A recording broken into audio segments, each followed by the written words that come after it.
اللہ تبارک و تعالیٰ فرماتے وما انزل اللہ من السماء من ماء فاحیا به الارض بعد موتها، اگلی نشانی کہ اللہ تبارک و تعالیٰ نے آسمان سے بارش برسائی. یہ ساری نشانیاں جو بیان ہو رہی ہے نا، یہ ساری نشانیاں بتلاتی ہیں کہ اللہ ہے، اس کائنات کا چلانے والا کوئی ہے، اس کو پیدا کرنے والا کوئی ہے، اور اس کا نام ہے الحمدللہ رب العالمین. اب آسمان سے بارش برسایا اللہ تعالیٰ نے، اور اس کے ذریعے مردہ زمین کو زندہ کیا. اس کے بارے میں 30ویں پارے میں اللہ فرماتے انا صببنا الماء صبا، بڑے عجیب طریقے پر اللہ نے بارش برسائی ہے. کیا مطلب ہے؟ دیکھو اب اس میں کتنی نعمتیں ہیں، کتنی نشانیاں ہیں. اگر اللہ تعالیٰ یہ بارش، ابھی تو بہت اچھے موقع پہ تفسیر آ گئی، 7 جون قریب ہے، بہت یہ لکی ہو گیا ہے تو ہمارے لیے. اگر اللہ تعالیٰ یہ بارش کا نظام یوں رکھتا کہ بھئی اب یہ بارش قطرہ قطرہ نہیں برسے گی، ایک دم برس جائے گی، جیسے اتراکھنڈ میں برسی تھی، بادل پھٹ گیا تھا نا، تو آپ اور میں تو پھر رکھنے سے رہے اس کو. اب ہم ہی نہیں رہتے، ہم ہی بہہ کر چلے جائیں گے. اور اگر اللہ یوں کہے نہیں چلو ٹھیک ہے بھئی میں قطرہ قطرہ ہی برساؤں گا، لیکن 6 مہینے کی پوری بارش ایک ساتھ دے رہا ہوں، تم سب اسٹاک کر لو، کر سکتے؟ کیا یہ اللہ کی تعریف کرتے جائیں دل میں الحمدللہ سبحان اللہ، یہ سب اللہ کا کرم ہے. یہ نظام اللہ نے آج بھی اپنے ذمہ رکھا.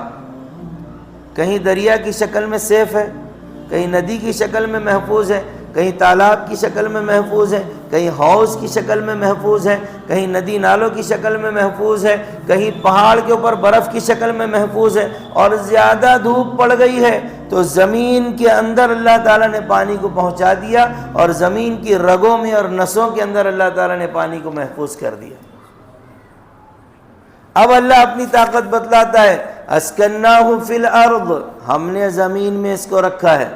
وَإِنَّا عَلَى ذَهَابٍ بِهِ لَقَادِرُونَ، اگر ہم چاہتے تو یہ پانی کو پورا بہا کر ختم کر دیتے، ہم نے محفوظ کیا ہے. اب جہاں پر آپ بورنگ کر رہے ہیں، کنواں کھود رہے ہیں، پانی نکل رہا ہے.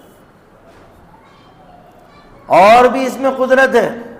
آپ کنویں سے پانی نکالو اور 2-4 دن رکھو، وہ پانی میں کیڑے پڑ جائیں گے، جبکہ کئی دنوں سے وہ زمین کے اندر تھا، اس میں کیڑا نہیں پڑا. کس نے محفوظ رکھا؟ ہے یا نہیں نشانی؟ بولو سبحان اللہ. اس کے اوپر اللہ کی تعریف ہے. اس میں یہ کیا اللہ تعالیٰ کا نظام ہے ہمارے لیے. اور عشاء کے بعد ایک سورت پڑھنے کا حکم ہے. کون سی سورت ہے؟ سورہ تبارک الذی، سورہ ملک. اس کی آخری آیت ہے. اللہ فرماتے ہیں، ہمارے ٹاپک سے تعلق ہے، قُلْ أَرَأَيْتُمْ إِنْ أَصْبَحَ مَاؤُكُمْ غَوْرًا فَمَنْ يَأْتِيكُمْ بِمَاءٍ مَعِينٍ. کہ محمد صلی اللہ علیہ وسلم آپ فرما دیجئے کہ اگر یہ زمین کے پانی کو نیچے کے نیچے میں ختم کر دوں، کوئی ہے اللہ کے علاوہ جو اس کو لے کر آئے؟ کتنے لوگ ملتے ہیں، مولانا بور کا پانی سوکھ گیا، ختم ہو گیا. اللہ نے ارادہ کر دیا اب یہاں تک ہی دینا تھا تم کو، ختم کر دیا پانی. پھر اگلی بات جو اللہ نے فرمائی کہ بڑے عجیب طریقے سے اللہ نے بارش برسائی. سائنس کی بات ہے، آسمان سے کوئی چیز اگر گرائی جائے تو اس کی سپیڈ ہونا چاہیے 700 کلومیٹر فی گھنٹہ. 1 گھنٹے میں 700 کلومیٹر اتنی سپیڈ ہونا چاہیے اس کی. اگر یہ سپیڈ سے پانی کا قطرہ اوپر سے گر جاتا تو یہ چھت پھاڑ کے آ جائے گا پانی. پانی کی طاقت کو معمولی مت سمجھو. آج پانی کی طاقت سے پتھر کاٹے جاتے ہیں، لیکن اب یہ ایسے نہیں گرتا. یہ کیا ہوتا ہے، اگر اس سپیڈ پر اللہ باقی رکھتے اس کو تو کوئی چھت سلامت رہتی، نہ کوئی گھر سلامت، نہ کوئی در سلامت، نہ کوئی سر سلامت. کیا بال والے اور کیا گنجے سب صاف ہو جاتے ہیں ایک ہی قطرے میں.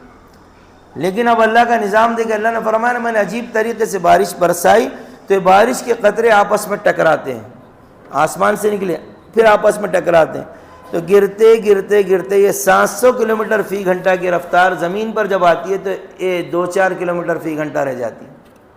اب بچے نہا رہے ہیں وہ پانی کے اندر، خوشی سے نہا رہے ہیں، بھیگ رہے ہیں، خوشی سے بھیگ رہے ہیں. کتنی بڑی اللہ کی طاقت ہے کہ اللہ تعالیٰ نے اس پانی کو محفوظ کر دیا.